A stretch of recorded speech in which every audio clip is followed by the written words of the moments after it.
Hey, I'm Lily, 27. And if you ask me about my dad, let's call and Jack our relationships a goddamn train wreck I'd love to just kick to the curb. But it's not that simple. Let me take you back to when I thought I'd have my dream wedding, only for it to blow up in my face like a cheap firework. Buckle up, cause the shit gets wild. I grew up with Jack and my mom Sarah until she died of cancer when I was 12. Man, I miss her. She was the only one who really got me. After she was gone, Jack turned to this awkward single dad, always trying to cheer me up but usually just pissing me off instead. He remarried when I was 15 to this chick named Grace. She's not a bad person, I guess, but I fucking hated how she tried to slide into my life like she could replace mom. I know she meant well, but shit, I didn't sign up for a new mommy, you know? I wasn't exactly a saint growing up. I got messed up with drugs in college, mostly weed and some random pills, and Jack dragged my ass to rehab. He paid for it, drove me there, picked me up after. Yeah, he cared, but he'd never let me forget it. Every damn fight, he'd bring it up. You remember how I saved your ass, Lily? Sure, I remember, but did he have to rub it in my face like a broken record? It drove me nuts.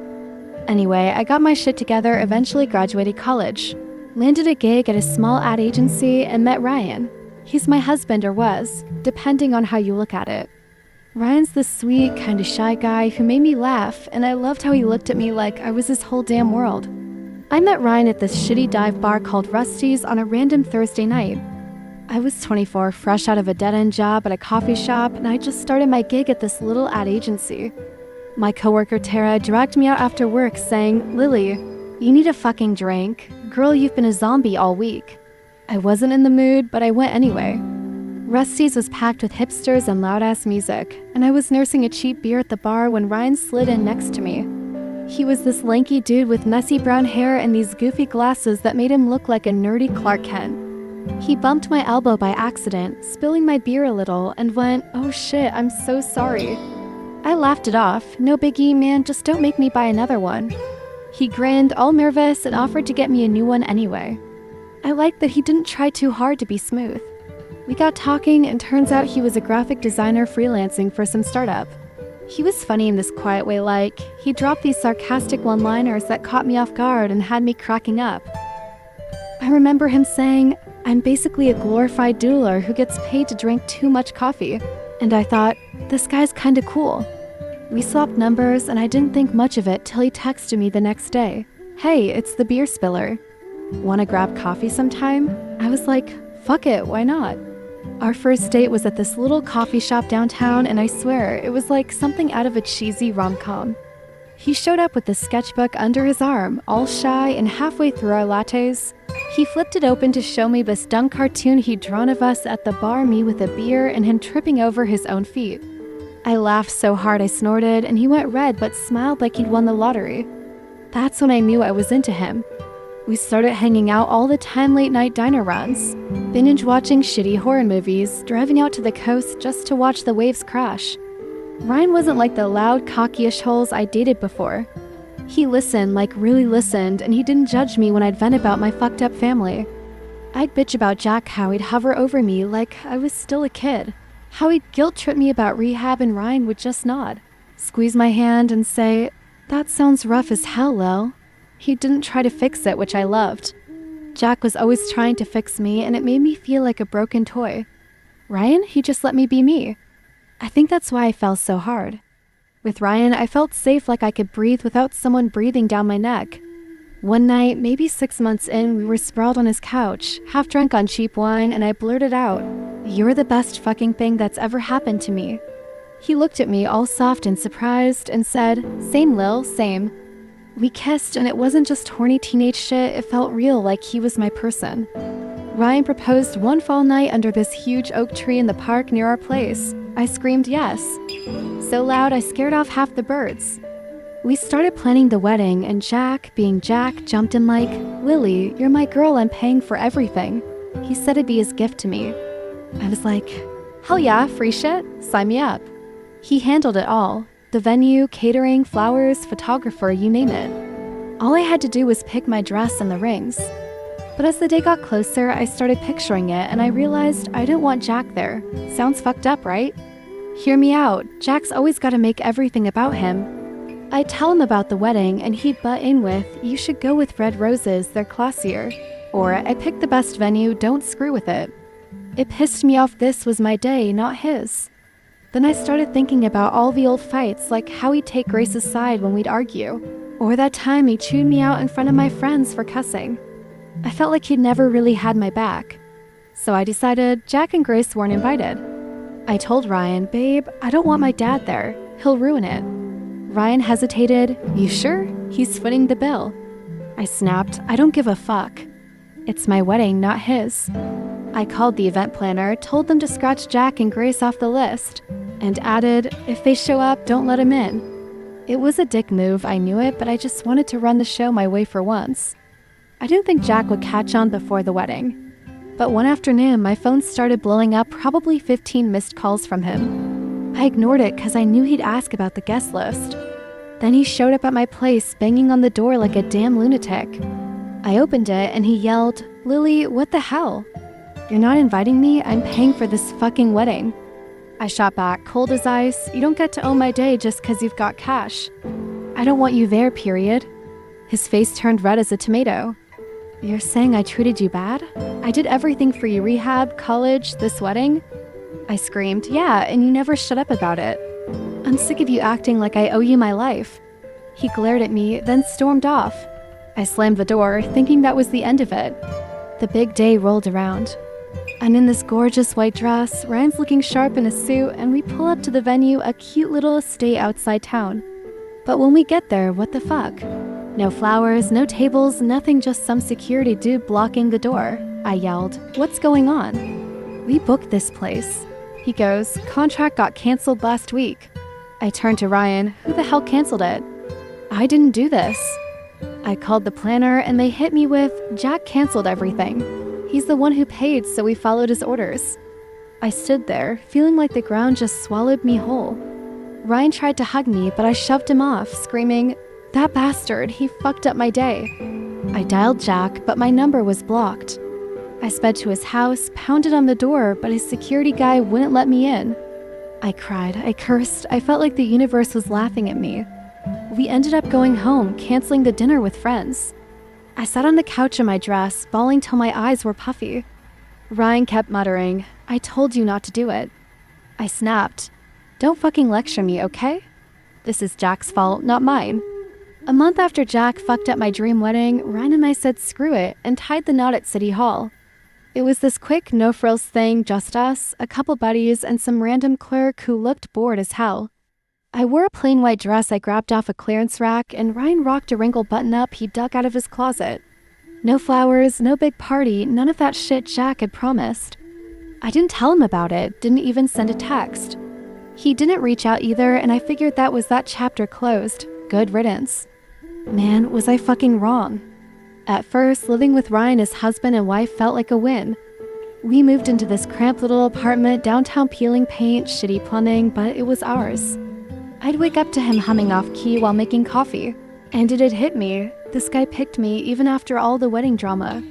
I'd wrap my arms around him from behind, bury my face in his back, and think, "You're all I need, babe." He'd turn around, kiss my forehead, and for a minute I'd forget the mess with Jack, the hurt, all of it. Ryan was my safe place, the one person who didn't make me feel like I owed him my soul just for sticking around. But that honeymoon vibe didn't last. I started losing my shit over the dumbest things, and I couldn't stop it. Like, one night he came home late from work, maybe 20 minutes, and I flipped out. "Where the fuck were you? You couldn't text me?" He'd sigh, "Lil, I got stuck in traffic. Chill." But I couldn't chill. I'd slam a cupboard door or chuck a pillow across the room, screaming, "You don't get it, do you? I need you here."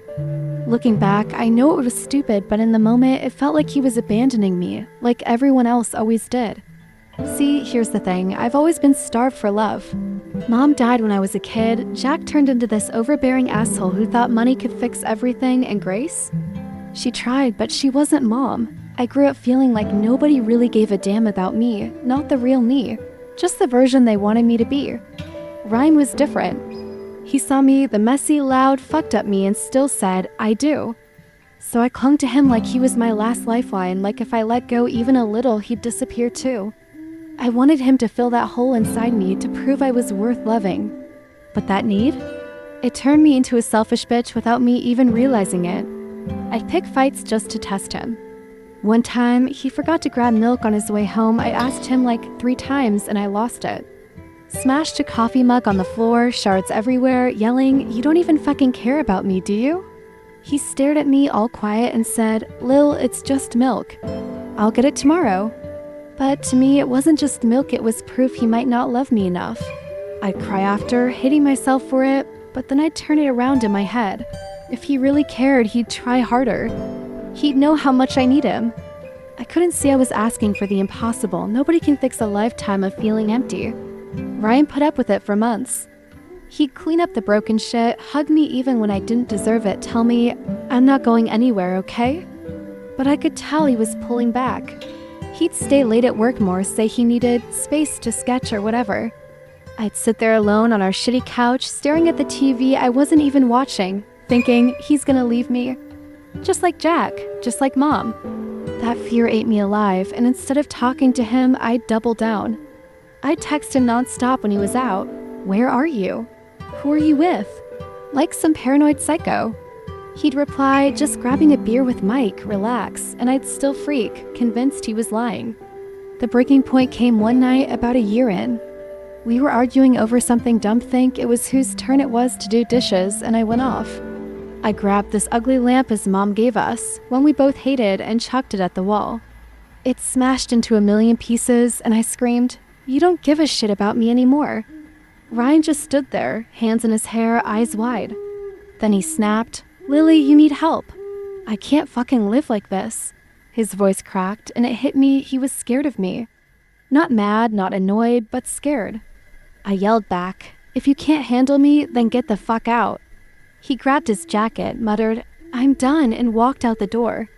I sat there in the wreckage, lamp bits all over, dishes still in the sink, telling myself he'd come back. He always did.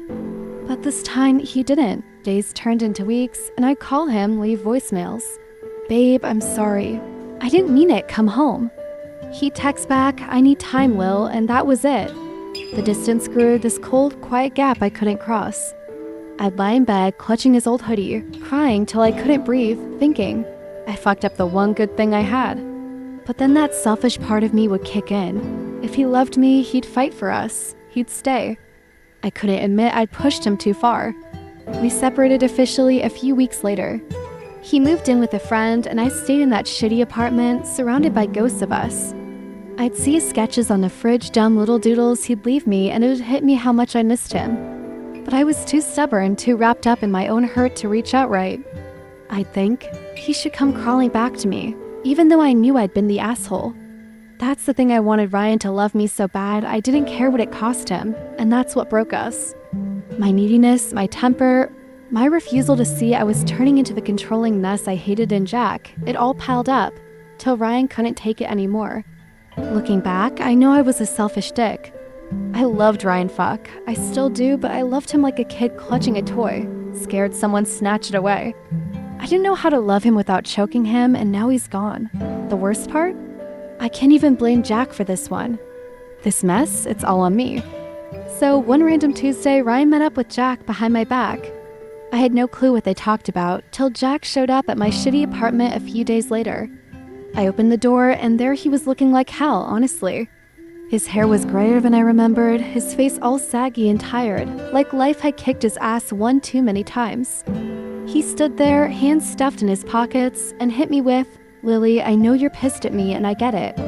But I'm worried about you. Ryan says you're falling apart. Please just think about therapy." I stared at him, and it was like a fucking volcano went off inside me. All that rage I'd been hauling around since the wedding, it just exploded. "You're worried? Are you fucking kidding me? You trashed my wedding, humiliated me in front of everyone, and now you want to stroll in here acting like the good guy? Fuck off, Jack." My voice was shaking, but I didn't care. I wanted him to feel every damn word. He didn't back off, though. He stepped closer, eyes all soft and pleading, like he thought he could fix this. "Lily, I messed up, okay? I know I did. I was hurt, and I lashed out, hey, canceling that wedding was a dick move. But I'm here now because I love you. I don't want to see you keep spiraling like this." He took a shaky breath, then kept going. Ryan came to me last week. He was a wreck, Lil, said he still loves you so damn much, but you're pushing him away. He's scared for you, says you're breaking shit, screaming at him, shutting everyone out. He begged me to try talking to you because he doesn't know what else to do. Hearing Ryan's name out of Jack's mouth made my chest tighten. I pictured him those goofy glasses, that quiet way he'd say, I love you, and for a second I wanted to believe it. But then the anger roared back, louder than ever. Oh, so now you're teaming up with Ryan to gang up on me? That's rich. You're the reason my life's a goddamn mess, Jack. You and your control freak bullshit, you made me this way. If you hadn't fucked up my wedding, maybe Ryan and I would still be okay. This is all your fault, not mine. Jack shook his head, looking defeated. Lily, I'm not perfect. I've screwed up plenty more than I can count. But you're not a kid anymore. You've got to stop blaming me for every damn thing. Ryan loves you. He stuck by you through all this crap, even after I pulled that stunt. He's tearing himself up trying to help you, and you're too stubborn to see it. He paused, voice dropping low. I just want my daughter back. Please let me help. I laughed, this bitter, ugly sound. Help? Like you helped me by leaving me with nothing on my wedding day? Or by marrying that bitch Grace and pretending she could replace Mom? Don't talk about her, don't you fucking dare. She's not my mom, and you're not my hero. Get the hell out. I shoved the door, and he didn't fight it. He just gave me this long, sad look, then turned and walked away. I slammed it shut, thinking I'd won, but deep down I felt like shit. Still, I wasn't about to admit that. After he left, I sat there in my trashed apartment, empty beer cans on the table, dirty dishes piled up, and told myself I didn't need him. But the truth, my life was a dead-end mess. I'd lost Ryan, my friends had stopped calling, and my job was hanging by a thread because I kept snapping at coworkers. I'd sit there at night, replaying Jack's words about Ryan, and part of me wondered if he was right. Did Ryan really love me that much? Was I the one screwing it all up? But then I'd shove it down because admitting that meant Jack wasn't the only bad guy. And I wasn't ready for that. A couple weeks later, my childhood bestie Jenny showed up. She's this tiny fireball of a girl been my ride or die since we were 6, stealing candy from the corner store together. She barged in, took one look at my pigsty of a place, and went, Lily, what the fuck? You're living like a goddamn raccoon. You're fucking up your life, and I'm not here for it. I rolled my eyes. Nice to see you too, Jen. What's your deal? She plopped down on the couch, shoving a pizza box aside, and got real. Look, I've watched you crash and burn for months. Ryan's gone, you're a mess, and I'm done pretending this is fine. You need therapy, Lil, I'm begging you. I groaned. Not you too. Jack already tried that guilt trip shit. She raised an eyebrow. Yeah, and maybe he's got a point for once. Hear me out. Jenny leaned in, all serious. I talked to your dad last week. He called me, can you believe that? Guy was practically crying, saying he's scared you're gonna end up alone or worse. He told me about Ryan, how that poor dude's still torn up over you. How he's worried you're gonna hurt yourself with all this anger. Jack's a dick sometimes, no question he fucked you over with that wedding stunt, but he's not wrong about this. You've got a monster in you, Lil, and it's eating you alive. I wanted to argue, tell her to fuck off like I did with Jack, but Jenny's different. She's the one person who's never bullshit me. We've been through everything, my mom's death, my drug days, all of it. She'd sit with me in silence when I couldn't talk, sneak me snacks in rehab, never judged. Hearing her bring up Jack like that stung, but it hit different coming from her. You really think I'm that bad? I muttered, staring at the floor. Yeah, I do, she said, softer now. You're my best friend, and I love you, but you're a fucking mess. Jack's not the whole problem, you are. I'm not saying forgive him, but maybe he's right about getting help. Ryan saw it, I see it, and deep down you know it too. She grabbed my hand, squeezing it. Let me help you, okay? Before you lose everything. I didn't want to cave God. I hated giving in, but Jenny's voice cracked through my walls. I sighed. Fine, I'll think about it. She didn't let up, kept nagging me till I finally said yes. A week later, I started seeing a shrink. It was slow as hell, but bit by bit, I started seeing it, that anger inside me, this ugly beast I'd let run wild. Jenny stuck around, checking in, dragging me out for coffee when I'd hide in my cave. She'd joke, you're still a bitch, but at least you're my bitch, and I'd laugh, feeling a little less broken. Jack didn't win me over that day, he never will, not fully, but Jenny did. She used him, sure, but it was her love that got me moving. I still don't know if I'll ever fix things with him or Ryan, but with her in my corner, I've got a shot at fixing me. I've been doing better these days. No more breaking shit, no more flying off the handle over every little thing. Therapy's been helping, not in some magical, overnight way, but enough that I don't feel like I'm constantly fighting the whole damn world anymore. Turns out, there's a reason I react the way I do, and maybe understanding that is the first step to not letting it control me. Work's been smoother too. People don't walk on eggshells around me as much, and I'm not snapping at every dumbass comment someone makes. I still don't love small talk, but at least I'm not making things harder for myself by pushing everyone away. It's weird, actually, like I expected people to hold grudges, but instead, they just kinda accepted that I'm different now. Or at least trying to be. I also texted Ryan, just a simple, "Hey, how have you been?" Nothing deep, didn't even overthink it for once, I just sent it. He replied fast, like he'd been waiting or something, and suddenly it felt like no time had passed at all. I don't know why I reached out, but I guess part of me is realizing that I don't actually want to be alone. And Jack? Yeah, no, I'm not there yet. I don't know if I ever will be. He might think he taught me some grand lesson, but I can't shake how he made me feel that day. Still, I'd be lying if I said I haven't thought about it, about seeing him again. Not now, not soon, but maybe someday. Just to see if I can finally let go of it all. But until then, I'm just gonna live my life. And I hope he stays the hell out of it. Wow, what a wild ride. If you enjoyed this story, don't forget to like, subscribe, and hit that notification bell so you never miss an update. Let us know in the comments, what would you have done in this situation? Thanks for watching, and we'll see you in the next one.